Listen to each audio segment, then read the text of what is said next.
जय श्री कृष्ण, राधे राधे। कार्तिक महात्म अध्याय 30। भगवान श्री कृष्ण सत्यभामा से बोले, हे प्रिय, नारद जी के यह वचन सुनकर महाराजा पृथ्वी बहुत आश्चर्यचकित हुए। अंत में उन्होंने नारद जी का पूजन करके उनको विदा किया। इसलिए माघ, कार्तिक और एकादशी ये 3 व्रत मुझे अत्यधिक प्रिय हैं। वनस्पतियों में तुलसी, महीनों में कार्तिक, तिथियों में एकादशी और क्षेत्रों में प्रयाग मुझे बहुत प्रिय हैं। जो मनुष्य इंद्रियों पर विजय प्राप्त करके इनका सेवन करता है वह मुझे यज्ञ करने वाले मनुष्य से भी अधिक प्रिय हैं। जो मनुष्य विधि पूर्वक इनकी सेवा करते हैं, मेरी कृपा से उन्हें समस्त पापों से छुटकारा मिल जाता है। भगवान श्री कृष्ण जी के वचन सुनकर सत्यभामा ने कहा, हे प्रभु, आपने बहुत ही अद्भुत बात कही है कि दूसरे के लिए पुण्य के फल से कलह की मुक्ति हो गई। यह प्रभावशाली कार्तिक मास आपको अधिक प्रिय है, जिससे पतिद्रोह का पाप केवल स्नान के पुण्य से ही नष्ट हो गया। दूसरे मनुष्य द्वारा किया हुआ पुण्य उसके देने से किस प्रकार मिल जाता है, यह आप मुझे बताने की कृपा करें। भगवान श्री कृष्ण जी बोले, प्रिय, जिस कर्म द्वारा बिना दिया हुआ पुण्य और पाप मिलता है उसे ध्यान पूर्वक सुनो। अब इसमें ये बता रहे हैं कि किस प्रकार से बिना दिया हुआ पुण्य और पाप हमको मिल जाता है, वो मालूम नहीं चलता है। सतयुग में देश, ग्राम तथा कुलों को दिया पुण्य या पाप मिलता था, किंतु कलयुग चल रहा है ये, तो कलयुग में केवल कर्ता को ही पाप तथा पुण्य का फल भोगना पड़ता है। संसर्ग न करने पर भी वह व्यवस्था की गई है, और संसर्ग से पाप व पुण्य दूसरे को मिलते हैं, उसकी व्यवस्था भी सुनिए। पढ़ाना, यज्ञ कराना और एक साथ भोजन करने से पाप पुण्य का आधा फल मिलता है। एक आसन पर बैठने तथा सवारी पर चढ़ने, श्वास के आने जाने से पुण्य व पाप का चौथा भाग जीवन मात्र को मिलता है। छूने से, भोजन करने से और दूसरे की स्थिति करने से पुण्य और पाप का 6वां भाग मिलता है। बताइए, दूसरों की निंदा करना, चुगली करना और धिक्कार करने से उसका 7वां भाग मिलता है। पुण्य करने वाले मनुष्यों की जो कोई सेवा करता है वह सेवा का भाग लेता है और अपना पुण्य उसे देता है। नौकर और शिष्य के अतिरिक्त जो मनुष्य दूसरों से सेवा करवा कर उसे पैसा नहीं देता, वह सेवक उसके पुण्य का भागी होता है। और जो व्यक्ति पंक्ति में बैठे हुए भोजन करने वालों की पत्तल लांघता है, वह उसे जिसकी पत्तल उसने लांघी है अपने पुण्य का 6वां भाग उसे दे देता है। स्नान तथा ध्यान आदि करते हुए मनुष्य से जो व्यक्ति बातचीत करता है या उसे छूता है, वह अपने पुण्य का 6वां भाग दे डालता है। जो मनुष्य धर्म के कार्य के लिए दूसरों से धन मांगता है, वह पुण्य का भागी होता है। जो मनुष्य धर्म के कार्य के लिए दूसरों से धन मांगता है, वह पुण्य का भागी होता है। ठीक उसी प्रकार जिस प्रकार के दान करने वाले पुण्य का भागी होता है, जो मनुष्य धर्म का उपदेश करता है और उसके बाद सुनने वाले से याचना करता है, वह अपने पुण्य का 6वां भाग उसे दे देता है। जो मनुष्य दूसरों का धन चुराकर उससे धर्म करता है, वह चोरी का फल भोगता है और शीघ्र निर्धन हो जाता है। और जिसका धन चुराता है वह पुण्य का भागी होता है। बिना ऋण उतारे जो मनुष्य मृत्यु को प्राप्त होता है, उनको ऋण देने वाले सज्जन पुरुष पुण्य के भागी होते हैं। शिक्षा देने वाला, सलाह देने वाला, सामग्री को जुटाने वाला तथा प्रेरणा देने वाला, वह पाप और पुण्य के 6ठे भाग को प्राप्त करते हैं। राजा प्रजा के पाप पुण्य के षष्ठांश का भोगी होता है। गुरु शिष्य का, पति पत्नी का, पिता पुत्र का, स्त्री पति के लिए पुण्य का 6वां भाग पाती है।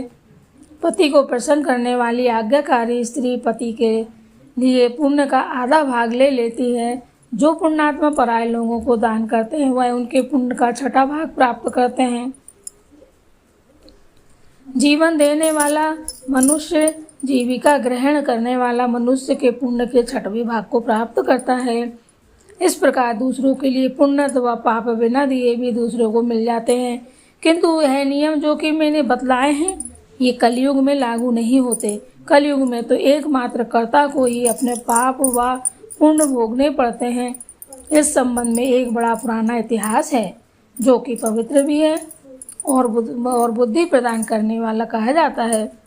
मैं उसे सुनाता हूँ, आप ध्यानपूर्वक सुनो। और यह आपको सुनने के लिए अभी 31वें अध्याय में यह बताया जाएगा जो मैं आपको श्रवण कराती हूँ। ओम नमो भगवते वासुदेवाय। यह कार्तिक महात्म का 30वां अध्याय पूरा होता है। जय श्री कृष्ण, राधे राधे। श्री कृष्ण गोविंद हरे मुरारी, हे नाथ नारायण वासुदेव।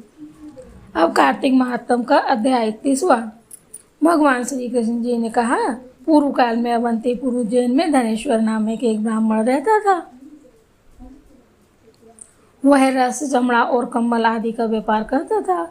वह वैश्यगामी और मद्यपान आदि बुरे कर्मों में लिप्त रहता था, किंतु वह रात दिन पाप में रत रहता था। इसलिए वह व्यापार करने नगर नगर घूमता था। एक दिन वह क्रय विक्रय के कार्य से घूमता हुआ महिष्मतीपुरी में जा पहुंचा, जो राजा महिष ने बसाई थी। वहाँ पापनाशिनी नर्मदा सदैव शोभा पाती है। उस नदी के किनारे कार्तिक का व्रत करने वाले बहुत से मनुष्य अनेक गांवों से स्नान करने के लिए आए हुए थे। धनेश्वर ने उन सबको देखा और अपना सामान बेचता हुआ वह भी एक मास तक वहीं रहा। फिर एक मास तक उसने सभी भक्तों को देखा। वह अपने माल को बेचता हुआ नर्मदा नदी के तट पर घूमता हुआ स्नान, जप व देवार्चन में लगे हुए ब्राह्मणों को देखता और वैष्णवों के मुख से भगवान विष्णु जी का नामों का कीर्तन सुनता था। वह वहां रहकर उनको स्पर्श करता रहा, उनसे बातचीत करता रहा। वह कार्तिक के व्रत की उद्यापन विधि तथा जागरण भी देखता रहा। उसने पूर्णिमा के व्रत को भी देखा कि व्रती ब्राह्मणों तथा गौओं को भोजन करा रहे हैं, उनको दक्षिणा आदि भी दे रहे हैं। उसने नित्य प्रति भगवान शंकर की प्रसन्नता के लिए होती दीपमाला भी देखी। त्रिपुर नामक राक्षस के तीनों पुरों को भगवान शिव ने इसी तिथि को जलाया था। इसलिए शिव जी के भक्त इस तिथि को दीप उत्सव मनाते हैं। जो मनुष्य मुझ में और शिव जी में भेद करता है, उसकी समस्त क्रियाएं निष्फल हो जाती हैं। इस प्रकार नर्मदा तट पर रहते हुए जब उसको एक माह व्यतीत हो गया, तो एक दिन अचानक उसे किसी काले सांप ने डस लिया। इससे विहल होकर वह भूमि पर गिर पड़ा। उसकी यह दशा देखकर वहां के दयालु भक्तों ने उसे चारों ओर से घेर लिया और उसके मुंह पर तुलसी दल मिश्रित जल के छींटे देने लगे। जब उसके प्राण निकल गए, तब यमदूतों ने आकर उसे बांध लिया और कोड़े बरसाते हुए उसे यमपुरी ले गए। उसे देखकर चित्रगुप्त ने यमराज से कहा, इसने बालावस्था में लेकर आज तक केवल बुरे कार्य किए हैं। इसके जीवन में तो पुण्य का लेश मात्र भी दृष्टिकोण नहीं होता है। यदि मैं पूरे 1 वर्ष तक भी आपको सुनाता रहूं तो भी इसके पापों की सूची समाप्त नहीं होगी। यह तो महापापी है, इसलिए इसको एक कल्प तक घोर नरक में डालना चाहिए। चित्रगुप्त की बात सुनकर यमराज ने कुपित होकर कालनेमी के समान अपना भयंकर रूप दिखाते हुए अपने अनुचरों को आज्ञा देते हुए कहा, हे प्रेत सेनापतियों, इस दुष्ट को मुक्तरों से मारते हुए कुंभीपाक नरक में डाल दो। जय श्री कृष्ण। सेनापतियों ने मुक्तदलों से उसका सिर फोड़ते हुए कुंभीपाक नरक में ले जाकर खोलते हुए तेल के कढ़ाई में डाल दिया। प्रेत सेनापतियों ने उसे जैसे ही तेल के कढ़ाई में डाला, वैसे ही वहां का कुंड शीतल हो गया। ठीक उसी प्रकार जिस प्रकार पूर्व काल में प्रहलाद जी को डालने से दैत्यों की जलाई हुई आग ठंडी हो गई थी। यह विचित्र घटना देखकर प्रेत सेनापति यमराज के पास गए और उनसे सारा वृतांत कहा।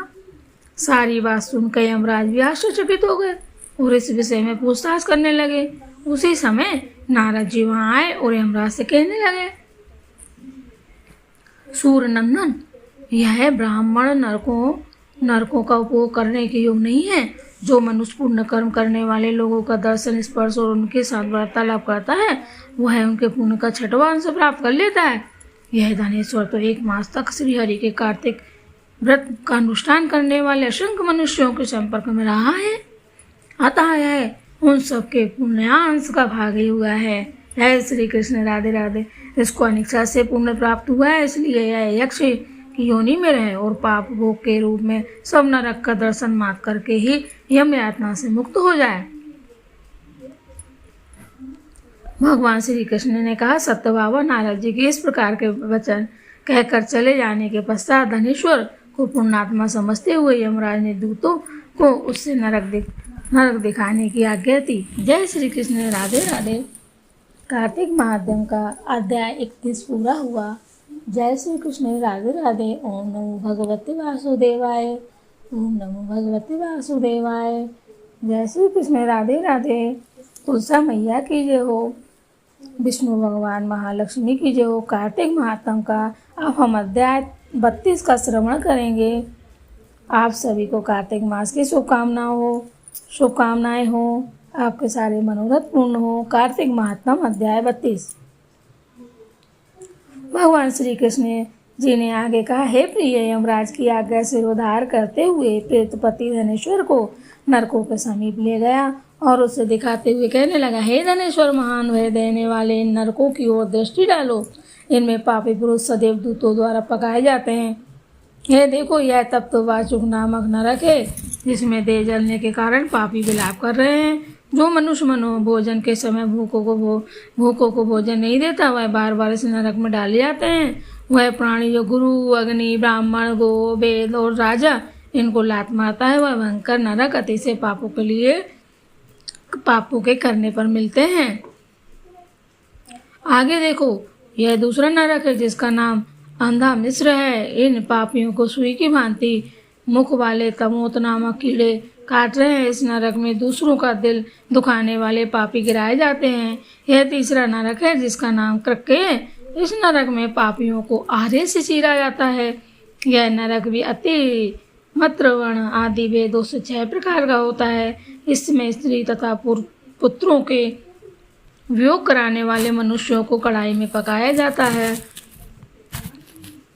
2 प्रियजनों को दूर करने वाले मनुष्य भी अशीमत्र नामक नरक में तलवार की धार से काटे जाते हैं और कुछ भेड़ियों के डर से भाग जाते हैं। अब अर्गल नामक यह चौथा नरक देखो, इसमें पापी विभिन्न प्रकार से चिल्लाते हुए इधर उधर भाग रहे हैं। यह नरक भी बद आदि वेदों में 6 प्रकार का होता है। अब तुम यह 5वां नरक देखो, जिसका नाम कूट साल मली है। इसमें अंगारों की तरह कष्ट देने वाले बड़े बड़े कांटे लगे हैं। यह नरक भी यातना आदि भेदों से 6 प्रकार का है। इस नरक में पर स्त्री गमन करने वाले मनुष्य डाले जाते हैं।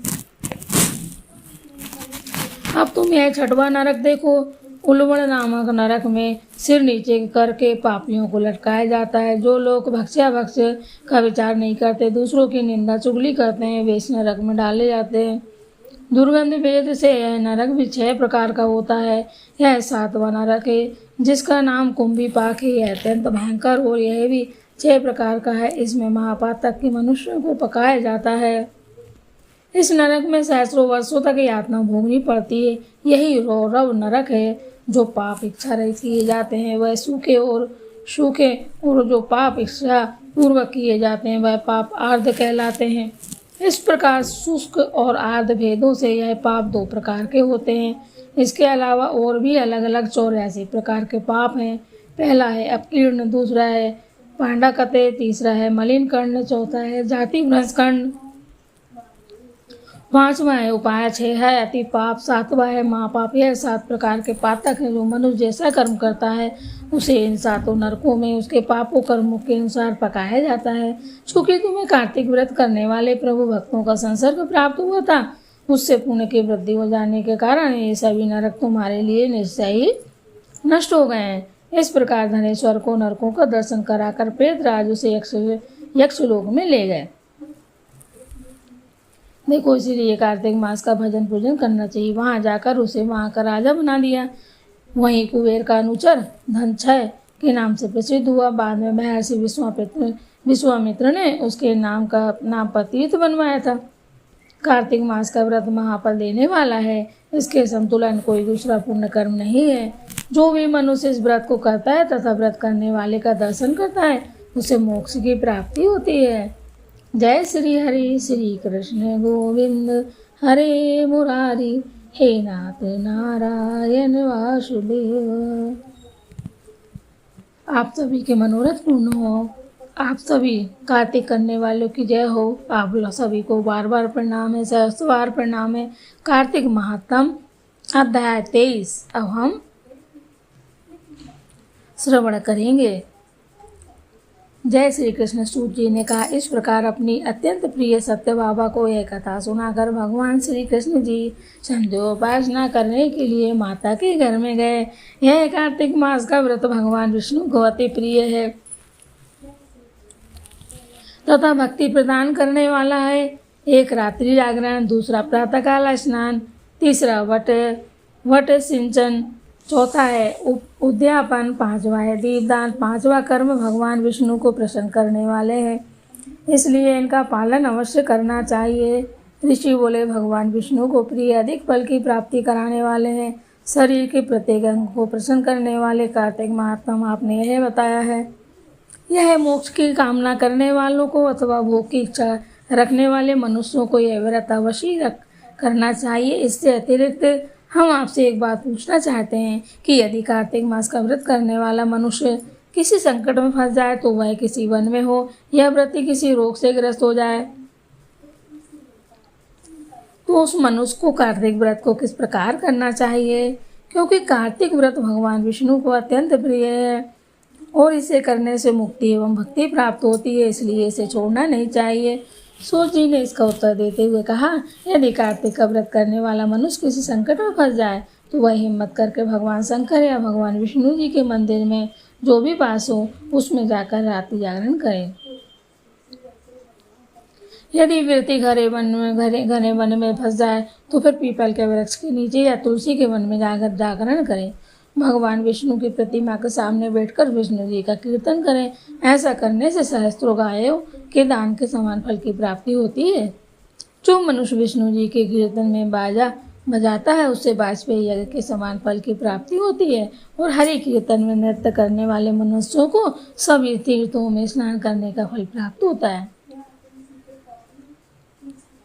किसी संकट के समय या रोगी हो जाने पर या जल न मिल पाने की स्थिति में केवल भगवान विष्णु के नाम मात्र से ही महाजन ही कर लें। जय हो, जय हो, जय श्री कृष्ण विष्णु भगवान की जय हो, राधा रानी महालक्ष्मी जी की जय हो।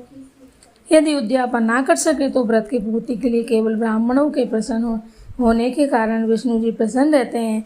यदि मनुष्य दीपदान करने में असमर्थ हो तो दूसरे की दीप की वायु आदि से भली भांति रक्षा करें। यदि तुलसी का पौधा समीप ना हो तो वैष्णव ब्राह्मण की ही पूजा कर लें, क्योंकि भगवान विष्णु सदैव अपने भक्तों के समीप रहते हैं। इस सब के ना होने पर कार्तिक का व्रत करने वाला मनुष्य ब्राह्मण, गो, पीपल और वट वृक्ष की श्रद्धापूर्वक सेवा करें। शौनक आदि ऋषि बोले, आपने गो तथा ब्राह्मणों के समान पीपल और वट वृक्ष को बताया है, और सभी वृक्षों में पीपल तथा वट वृक्ष को ही श्रेष्ठ कहा है, इसका कारण बताइए। जय श्री कृष्ण। सूत जी बोले, पीपल भगवान विष्णु और वट भगवान शिव का स्वरूप है।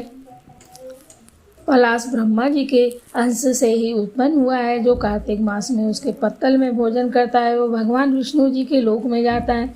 जो इन वृक्षों की पूजा, सेवा एवं दर्शन करते हैं, उनके सभी पाप नष्ट हो जाते हैं। अगर कुछ न कर पाओ तो माता तुलसी की बहुत अच्छी सेवा करो, उनका नाम लो, विष्णु भगवान का नाम लो, विष्णु सहस्त्र नाम करो, तुलसी मैया के गीत गाओ, भजन गाओ। जय श्री कृष्ण। ऋषियों ने पूछा, है प्रभु, हम लोगों के मन में एक शंका है कि ब्रह्मा, विष्णु जी और शंकर वृक्ष स्वरूप क्यों हो हुए? क्या आप हमारी शंका का निवारण करेंगे?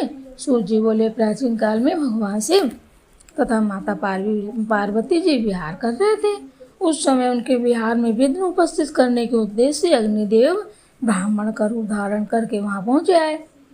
विहार के आनंद के वशीभूत हो जाने के कारण कुपित होकर माता पार्वती जी ने सभी देवताओं को शाप दे दिया। माता पार्वती जी ने कहा, हे देवताओं, विषय सुख से कीट पतंग तक अनभिज्ञ नहीं है। आप लोगों ने देवता होकर भी उसमें विघ्न उपस्थित किया, इसलिए आप सभी वृक्ष बन जाओ। सूत जी बोले, इस प्रकार कुपित माता पार्वती जी के शाप के कारण समस्त देवता वृक्ष बन गए। यही कारण है कि भगवान विष्णु जी पीपल और शिव जी वट वृक्ष हो गए। इसलिए भगवान विष्णु को शनिदेव के साथ योग के कारण केवल शनिवार को ही पीपल को छूना चाहिए, अन्य किसी भी दिन नहीं छूना चाहिए। इसलिए भगवान विष्णु का शनिदेव के साथ योग होने के कारण केवल शनिवार को ही पीपल को छूना चाहिए, अन्य दिनों में अन्य किसी भी दिन में नहीं छूना चाहिए। देखो पीपल को सिर्फ शनिवार को स्पर्श करना है ना, ठीक है। और बट वृक्ष में भगवान शिव जी रहते हैं, पलाश में भगवान विष्णु जी। जय श्री हरि। आप सभी को कार्तिक मास की बहुत बहुत शुभकामनाएं। आपने जिस भी उद्देश्य से, जिस मनोकामना से कार्तिक मास का व्रत उद्यापन सभी पूजा विधि की है, वो सारे मनोरथ आपके पूर्ण हो। जय श्री कृष्ण। राधे राधे। अब हम कार्तिक महात्म का अध्याय 34वां पढ़ेंगे। ऋषियों ने पूछा, है सूर्य जी, पीपल के वृक्ष की शनिवार के अलावा सप्ताह के शेष दिनों में पूजा क्यों नहीं की जाती? सूर्य जी बोले, हे ऋषियों, समुद्र मंथन करने से देवताओं को जो रत्न प्राप्त हुए थे, उनमें से देवताओं ने लक्ष्मी मैया और कौस्तुभ मणि भगवान विष्णु को समर्पित कर दी थी। ये कौस्तुभ मणि का बहुत अच्छा प्रसंग है, एक यूट्यूब में बना के डाला है मैंने। भगवान विष्णु को समर्पित कर दी कौस्तुभ मणि। जब भगवान विष्णु लक्ष्मी जी से विवाह करने के लिए तैयार हुए तो लक्ष्मी जी बोली, हे प्रभु, जब तक मेरी बड़ी बहन का विवाह नहीं हो जाता है, जब तक मैं छोटी बहन आपसे किस प्रकार विवाह कर सकती हूँ?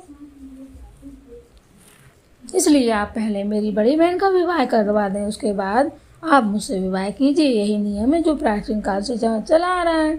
सूर्य जी ने कहा, लक्ष्मी जी के मुख से ऐसे वचन सुनकर भगवान विष्णु जी ने लक्ष्मी जी की बड़ी बहन का विवाह उद्दालक ऋषि के साथ संपन्न करा दिया। लक्ष्मी जी की बड़ी बहन और लक्ष्मी जी बड़ी कुरूप थी। उसका मुख बड़ा दांत चमकते हुए, उसके देवरद्दा की भांति नेत्र बड़े बड़े बाल रुके थे। भगवान विष्णु द्वारा आग्रह किए जाने पर ऋषि उद्दालक उससे विवाह करके उसे वेद मंत्रों की ध्वनि से गुंजाते हुए अपने आश्रम ले आए। वेद ध्वनि से गुंजित हवन के पवित्र धुओं से सुगंधित उस ऋषि के सुंदर आश्रम को देखकर लक्ष्मी को बहुत दुख हुआ। वह महर्षि उद्दालक से बोली, क्योंकि इस आश्रम में वेद ध्वनि गूंज रही है, इसलिए यह स्थान मेरे रहने योग्य नहीं है, इसलिए आप मुझे यहाँ से अन्यत्र ले चलिए। उसकी बात सुनकर महर्षि उद्दालक बोले, तुम यहाँ क्यों नहीं रह सकती, और तुम्हारे रहने योग्य अन्य कौन सा स्थान है, वही भी मुझे बताओ। लक्ष्मी बोले, जिस स्थान पर वेद की ध्वनि होती है, अतिथियों का आदर सत्कार किया जाता है, यज्ञ आदि होते हैं, ऐसे स्थान पर मैं नहीं रह सकती। जिस स्थान पर पति पत्नी आपस में प्रेम से रहते हो, पितरों के निमित्त यज्ञ होते हो, देवताओं की पूजा होती है, उस स्थान पर भी मैं नहीं रह सकती। जिस स्थान पर वेदों की ध्वनि हो, अतिथियों का आदर सत्कार ना होता हो, यज्ञ ना होते हो, पति पत्नी में कलेश होता हो, पूज्य वृद्ध सत्पुरुषों तथा मित्रों का अनादर होता हो, जहाँ दुराचारी, चोर, पर स्त्रीगामी मनुष्य निवास करते हो, जिस स्थान पर गायों की हत्या की जाती हो, मद्यपान, ब्रह्म हत्या आदि पाप होते हो, ऐसे स्थान है पर मैं प्रसन्नता पूर्वक निवास करती हूँ। सूर्य जी बोले, लक्ष्मी के मुख से इस प्रकार के वचन सुनकर उद्दालक का मन खिन्न हो गया। वह इस बात को सुनकर मौन हो गए। थोड़ी देर बाद वे बोले कि ठीक है, मैं तुम्हारे लिए एक स्थान ढूंढ दूंगा। जब तक मैं तुम्हारे लिए ऐसा स्थान ना ढूंढ लूँ, तब तक तुम इसी पीपल के नीचे चुपचाप बैठी रहना।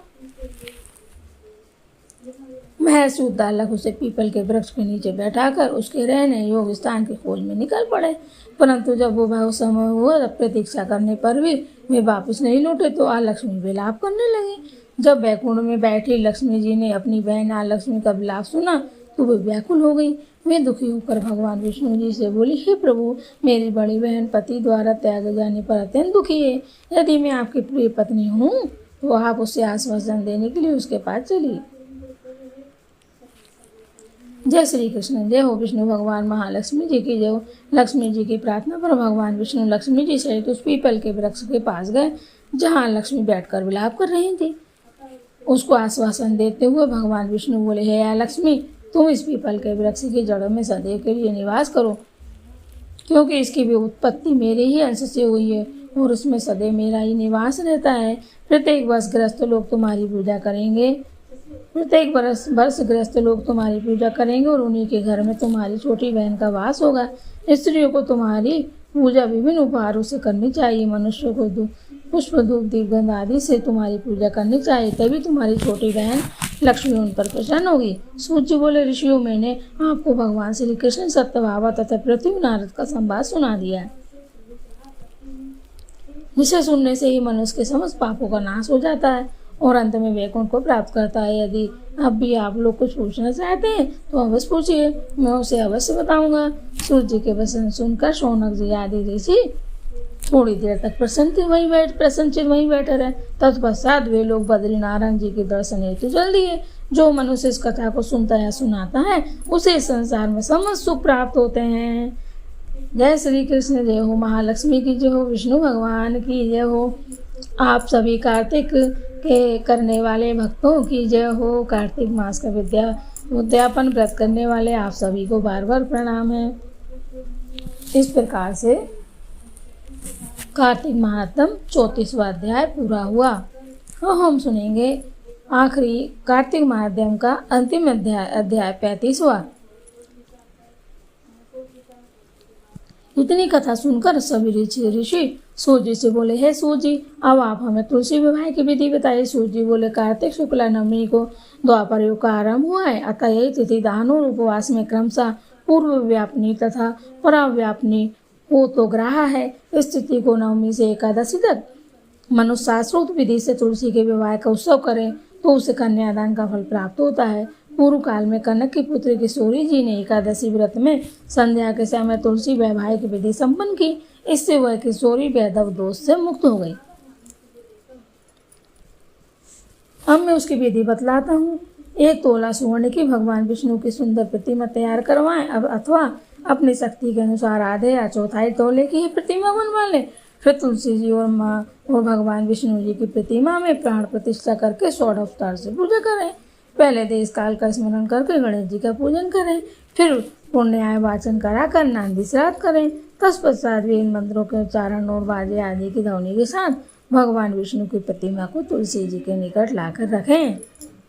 प्रतिमा को वस्त्रों से आच्छादित करना चाहिए। उस समय भगवान जी का आह्वान करें, भगवान केशव आइए देव, मैं आपकी पूजा करूंगा, आपकी सेवा में तुलसी मैया को समर्पित करूंगा, आप मेरे संपूर्ण मनोरथों को पूरा करें।